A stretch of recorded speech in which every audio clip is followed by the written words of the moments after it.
Hello বন্ধুরা, তোমরা সবাই কেমন আছো? আশা করি অনেক ভালো আছো। বাড়িতে বসে রেস্টুরেন্ট স্টাইলে চিলি চিকেন যারা যারা খেতে চাও, আজকের রেসিপিটি শুধুমাত্র তাদের জন্য। এই রেসিপিটি আগে শর্টস আপলোড করেছি, তোমরা চাইলে দেখে নিতে পারো। তো রেসিপিটি শুরু করা যাক। চিলি চিকেনের জন্য এখানে আমি 500 গ্রাম হাড় ছাড়া মাংস নিয়ে নিয়েছি। দেখতেই পাচ্ছ এখানে কোনো রকম হাড়টি নেই, তো এখানে পুরোটাই সলিড মাংস। প্রথমেই আমি মাংসটাকে ম্যারিনেট করে নেব। তার জন্য আদা রসুন বাটা, 1 চামচের মতন গোলমরিচ গুঁড়ো, একটা ডিম, স্বাদ মতো লবণ, পরিমাণ মতন চিনি, কাশ্মীরি লঙ্কার গুঁড়ো, 1 চামচ ময়দা, 3 চামচের মতন কর্নফ্লাওয়ার আর 1 টুকরোর মতো লেবুর রস। 500 গ্রাম মাংসের মধ্যে মোট আমি 2টো ডিম ইউজ করেছি। এরপর ভালো করে ম্যারিনেট করে রেখে দেবো। মাংসটাকে ম্যারিনেট করে ভালো করে রেখে দেবো আমি প্রায় 1 ঘন্টার মতন। এরপরে আমি সাদা তেল দিয়ে দেবো। সাদা তেল দিয়ে ভালো করে আবারও মাখিয়ে নেব। চিলি চিকেনে কিন্তু ম্যারিনেটটা খুব জরুরি, আর যত বেশিক্ষণ রেখে দেবে ততই ভালো। বাড়িতে এরকম এই রেস্টুরেন্ট স্টাইলের চিলি চিকেন খেতে সবারই আশা করি ভালো লাগে। তো দেখো, ম্যারিনেট করে আমি রেখে দিয়েছি। এরপরে চিলি চিকেনের জন্য যে উপকরণগুলো, যে সবজিগুলো লাগবে সেগুলো আমি কেটে নেব। এখানে আমি ক্যাপসিকাম আর পেঁয়াজ নিয়েছি। ক্যাপসিকামটাকে ভালো করে কেটে নিচ্ছি। এই দেখো, এখানে চৌকো চৌকো করে আমি কেটে নিচ্ছি। তোমরা চাইলে 3 কোণাভাবেও কেটে নিতে পারো। মাঝারি সাইজের পেঁয়াজ নিয়েছি একদম, এখানে মাঝ বরাবর কেটে নিয়েছি। 4 টুকরো করার পরে এরকম ছোকাগুলো বের করে নিতে হবে। পেঁয়াজের এই পাপড়িগুলো বের করে নেওয়ার পরে একটা প্লেটে সুন্দর করে সাজিয়ে নেব। এরপরে কেটে নেব কাঁচা লঙ্কা। কাঁচা লঙ্কাগুলো একটু কোনা কোনা টাইপের কেটে নেবো, যাতে দেখতে সুন্দর লাগে। কাঁচা লঙ্কাগুলো একটু ঝালের জন্য দেওয়া হবে, খুব বেশি ঝাল হবে না এখানে। এরপরে 4 রকম সস একবারে মিশিয়ে নেব। এখানে যেহেতু টমেটো সসটা বেশি লাগবে, এর জন্য টমেটো সসটা বেশি পরিমাণটা নিয়ে 2 চামচের মতন গ্রিন চিলি সস, 3 চামচের মতন সয়া সস এবং 2 চামচের মতন রেড চিলি সস। এরপরে 4 রকম সস একবারে ভালো করে মিশিয়ে নেব। এরপরে পরিমাণ মতন জল দিয়ে সসের সঙ্গে ভালো করে মিশিয়ে নিতে হবে। তোমরা চাইলে এই সসগুলো একবারে কড়াইতে দিতেই পারো, কিন্তু সসগুলো অনেক সময় জ্বলে যাওয়ার চান্স থাকে। এরপরে দেখো, আমি কর্নফ্লাওয়ার গুলিয়ে নেব। এখানে 1 চামচের মতন কর্নফ্লাওয়ার নিয়ে জল দিয়ে ভালো করে গুলিয়ে রেখে দিচ্ছি। এরপরে দেখো, কিছুটা রসুন আর কিছুটা আদা নিয়ে নিয়েছি। রসুন আর আদাগুলো ভালো করে কুচি কুচি করে কেটে নেব, জিরি করে।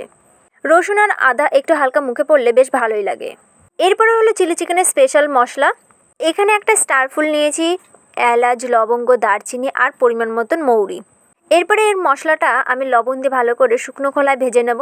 এরপরে কড়াইতে পরিমাণ মতন তেল দিয়ে ঢেকে রাখা মাংসটাকে আবারও আরেকবার ভালো করে মাখিয়ে নিয়ে এক এক করে পকোড়াগুলো ভেজে নেব।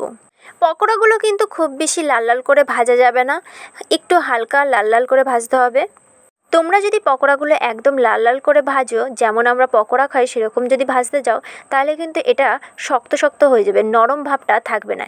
তাই পকোড়া যখন ভাজবে একদম চিলি চিকেনের জন্য এটা একটু হালকা লাল লাল করেই ভাজবে, খুব বেশি লাল লাল করে ভাজার দরকার নেই। কিছুটা পকোড়া আমি আগেই ভেজে নিয়েছি। এরপর বাকি পকোড়াগুলো এরকমভাবেই এক এক করে ভেজে নেব। তোমরা যারা যারা এরকমভাবে বাড়িতে চিলি চিকেন বানিয়ে খেয়েছো বা এখনও পর্যন্ত খাওনি, অবশ্যই কিন্তু আমার রেসিপিটি দেখে তোমরা কিন্তু অবশ্যই বাড়িতে বানিয়ে খেতে পারো। এখানে দেখতেই পাচ্ছ সব পকোড়া আমার ভাজা হয়ে গেছে। এবার তুলে নিচ্ছি। এবার ওই কড়াইয়ের তেলটা কমিয়ে সামান্য তেল দিয়ে ফোড়নে কুচনো শুকনো লঙ্কা কুচনো, রসুন কুচনো, আদা আর কাঁচা লঙ্কা কুচনো মশলাগুলো হালকা করে ভেজে নিয়ে কেটে রাখা পেঁয়াজগুলো একটু হালকা করে লাল লাল করে ভেজে নিয়ে কেটে রাখা ক্যাপসিকামগুলো হালকা করে ভেজে নেব। এখানে ক্যাপসিকাম পেঁয়াজ খুব বেশি একটা ভাজবো না, কারণ কিছুটা কাঁচা কাঁচা থাকে। তারপর ভেজে রাখা যে পকোড়াগুলো ছিল সেই পকোড়াগুলো দিয়ে ভালো করে একটু নাড়িয়ে চাড়িয়ে নিয়ে যে 4 রকমের সস আমি মিশিয়ে রেখেছিলাম একবারে জল দিয়ে, সেই সসটা দিয়ে ভালো করে নাড়িয়ে চাড়িয়ে স্পেশাল যে মশলাটা ভেজে রেখেছিলাম এরপরে গুঁড়ো করে 1 চামচ দিয়ে দিলাম। সসের সঙ্গে ভালো করে নাড়িয়ে চাড়িয়ে গুলোনো কর্নফ্লাওয়ার দিয়ে দেব। আবার ভালো করে নাড়িয়ে চাড়িয়ে এরপরে যে একটু গাঢ় গাঢ় টাইপের এরকম আসবে তখন নামিয়ে নেব। তোমরা যদি চাও ফ্রায়েড রাইস বা চিলি বা অন্য কিছুর সঙ্গে খেতে, তাহলে কিন্তু অবশ্যই একটু গ্রেভি রাখবে। এখানে যেহেতু এমনিই খাবো তার জন্য গ্রেভিটা আমি কম রেখেছি, একদম গ্রেভি নেই, দেখতেই পাচ্ছ। এটা কিন্তু সম্পূর্ণ ড্রাই চিলি চিকেন। তোমরা যদি গ্রেভি চিলি চিকেন দেখতে চাও অবশ্যই কিন্তু কমেন্ট করো।